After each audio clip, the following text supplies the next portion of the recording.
Good afternoon, ladies and gentlemen. Welcome back to another episode here on European Confessions. The first message that I have for you, it reads like this. It was sent to me by our dear brother. The message reads like this. Hello, Brother Nashi. How are you? Can you please post my own story as hidden identity? So when I came here to South Africa, that was when I became a millionaire, and then I started being friends with a lot of guys that are really wealthy. So there is this other friend of mine. He is a South African who has his own engineering company. The guy is a multi-millionaire, and I became friends with him, and we were going to celebrate because his company had won this other tender. So we went to this other golf club because he told me that now it was time for me to hang and chill with the big boys. So we went to this other golf course, and he told me that I was supposed to be part of the club in which he is also a member, and him being a member of that club made it possible for him to become a multi-millionaire because of the multiple business connections that you can get from that club. So fine, we went to that club, but what I saw, Brother Nashi, the things that I saw, they were really horrific, and I never expected that I'll end up doing the things that we are always doing, especially to these young South African women, and most of them, they are willing to do whatever that we tell them to do for us for the sake of money. So after we had played golf, we then went to this other hotel because one of our club member, he has a hotel in town which is a 5-star hotel. So after relaxing and chilling at the golf course, we then go to his hotel. So in his hotel, he has this private room of his. So before we would have gone there, usually we book these escorts, like they are not your street prostitutes, but these girls, they are like your girls that you can find on Instagram. Those girls that are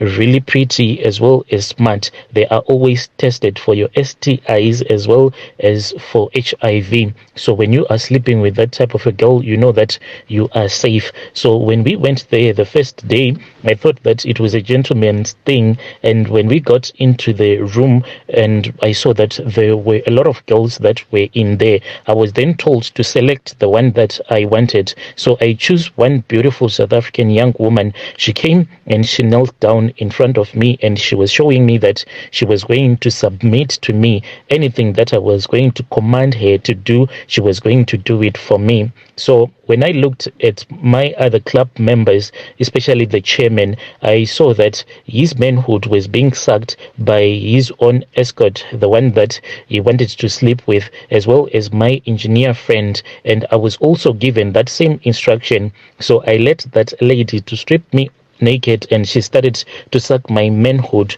Then after she was done, I then saw that the chairman of the club, he then started to urinate on his escort's face, and they all followed everything that he was doing. They were all following except for me. So when it came time for me to follow everything that the chairman had done, I really didn't feel nice at all, because when I looked at that young woman that was kneeling in front of me, I just felt so terrible because she had such an innocent face. When I looked at her, I knew that poverty was the thing that had forced her to end up doing the things that she was doing. Anyway, for me to be accepted into this club, into the gentleman's club, I had to urinate in her face as well as to degrade her. So I ended up doing that, even though deep down in my heart I felt terrible. But I then made a decision. I said, this girl, this is the first time that I have ever seen her. Even if I say that I do not want to do this, what is it going to benefit me? I am going to lose all the lucrative contracts that the gentlemen in the club are going to offer to me. So what is more important right now for me is money. So I then ended up urinating in her. I then ended up urinating into her mouth. And after we were done doing that, we then did whatever that we wanted with those young women, and then they were dismissed. So they are always paid by the chairman. The chairman is the one who organizes everything. And this thing.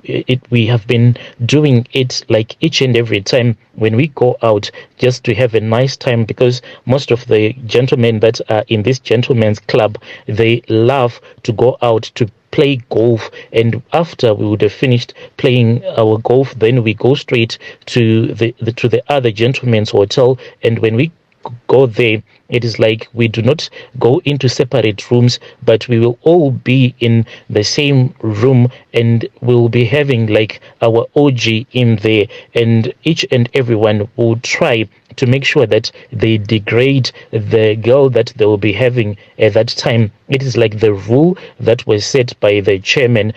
And I've been asking myself a lot of questions, like what will happen one day when we become billionaires? So what are we going to be doing to these desperate women that will be throwing themselves to us? But those are questions that I cannot ask, for I am afraid that if I ask those types of questions, then maybe I'll end up being kicked out of the club. And I need these connections, I need these business connections. And me being part of the gentlemen's club, this means that I will be given contracts. Whenever I want any contract, I will get that contract. So Brother Nashi, this is what I have been witnessing. Dear listeners, right there was a message that I received a couple of days ago from our dear brother. Indeed, strange things, they do happen in this world.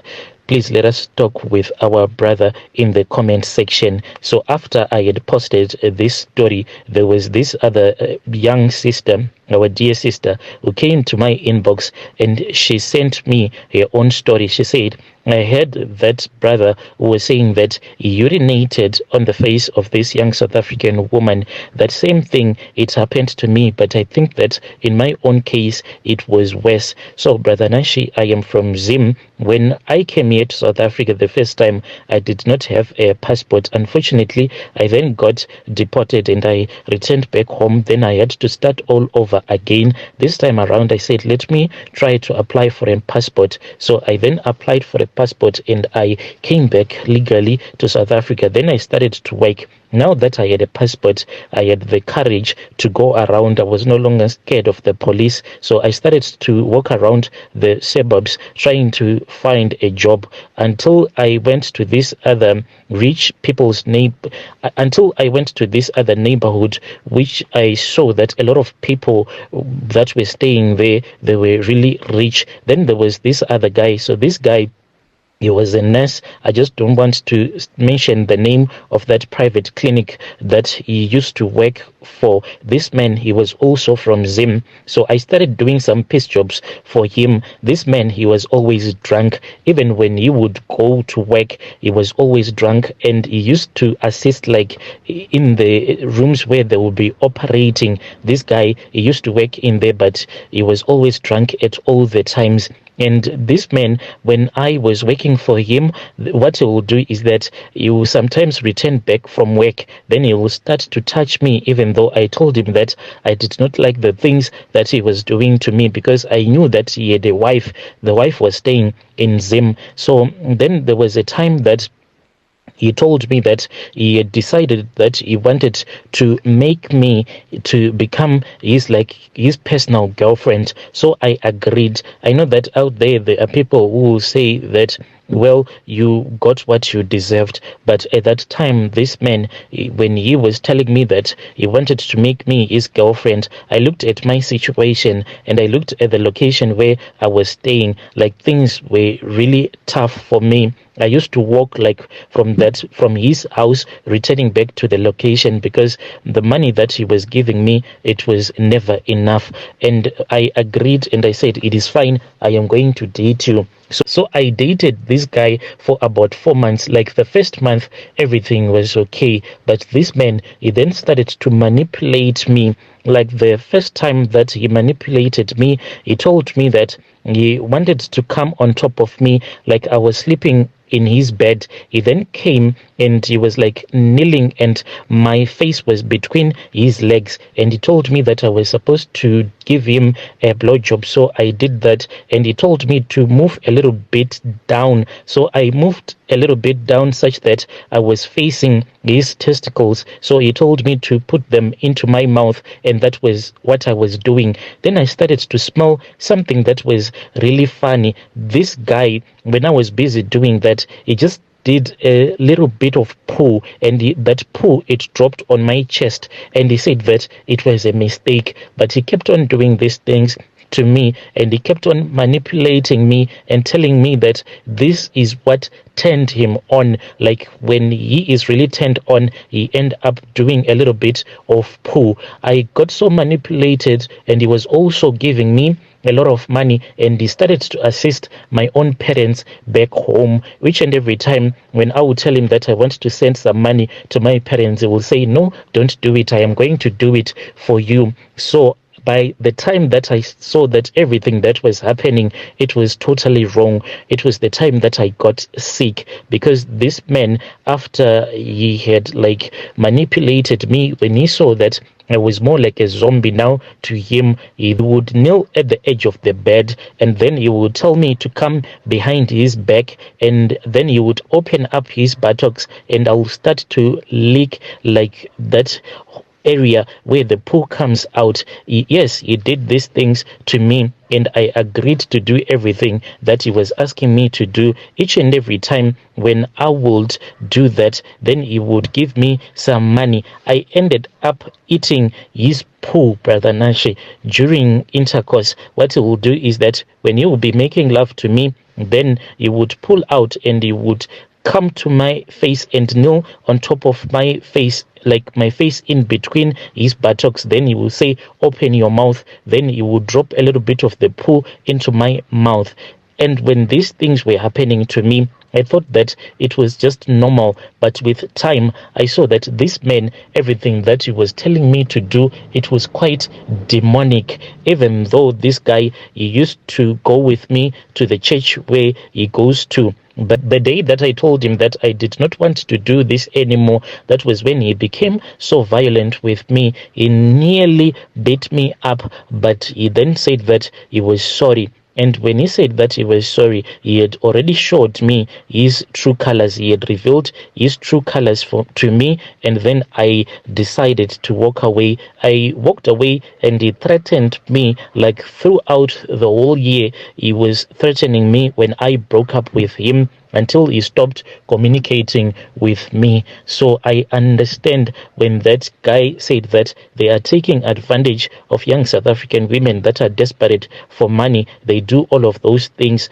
to them. Yes, when you are in that position whereby you are dating a man that is really wealthy, like a guy will promise you things that you can see that he is able to do those things. It is unlike when you are dating someone who is broke. A broke guy will tell you that, next year I'm going to buy you this shoe. But when you are dating a guy that is rich, like he can say, today I want you to go and buy this shoe at studio. That is what he used to do. He will say, which shoe do you want? We would have gone out to buy some bread. Then I will come back with a brand new pair of techies that will be so expensive. At that time when I was dating him, when I would go out, make sure that the clothes that I will be wearing, from the techies up even to the cap that I'll be wearing on my head, if it happens that I'll be wearing a cap, the clothes that I'll be wearing each and every time, at least they'll be ranging from 12,000 to 15,000 rands. Like all the clothes that I had, this guy, he used to buy for me the clothes that were really expensive only. So he manipulated me using the money that he was giving me and the promises that he made to me, and I fell for him. This is my own confession, Brother Nashi. Dear listeners, right there was a message that was sent to me by one of our dear sister right there. Strange things do happen in this world. Please let us speak with our sister in the comment section. Yo.